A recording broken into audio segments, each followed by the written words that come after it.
Hi friends, আজকে এসে গেছি আরেকটা নতুন ঘরোয়া রেসিপি নিয়ে। সেটা হচ্ছে বরবটির আলু তরকারি। আমি এখানে বরবটির আলুটাকে 1 ইঞ্চ মতন কেটেছি আর আলুগুলোকে ডুবো ডুবো করে কেটে রেখেছি।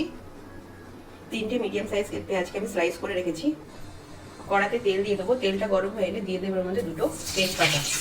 একটু নাড়িয়ে আমি পেঁয়াজগুলোকে এর মধ্যে দিয়ে লাল লাল করে ফ্রাই করে দেবো।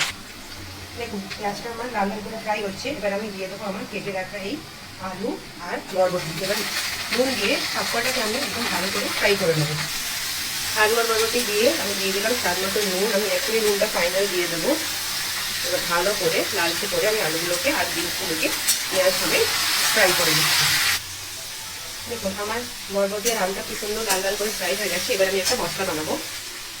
আদা, গোলমরিচ, জিরে আর কাঁচা লঙ্কা দিয়ে আমি একটা পেস্ট বানিয়ে নিয়েছি। এবার এর মধ্যে দিয়ে দেবো কিছু গুঁড়ো মশলা। দিয়ে দেবো হলুদ গুঁড়ো, লঙ্কার গুঁড়ো আর সাথে দিয়ে দেবো আমি এখানে গরম মশলা গুঁড়ো। সবকটার কোয়ান্টিটি আমি 1/4 টিস্পুনের মতো রেখেছি। এবার আমি সবকটাকে এর মধ্যে দিয়ে ভালো করে তেল বেরিয়ে যাওয়া অবধি কষিয়ে নেবো। দেখুন আমি এখানে ভালো করে মশলাটা মিক্স করছি।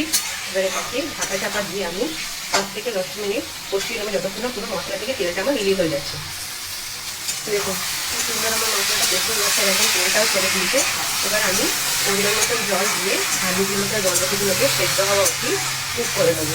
এই সবজিটা খুব একটা ঝোল ঝোল হয় না, একটু গামাখাই হয়। আমি সেই হিসাবে জল দিয়ে সবজিটাকে কমপ্লিট করবো। কিন্তু আপনাকে কমপ্লিট করে দেখাচ্ছি।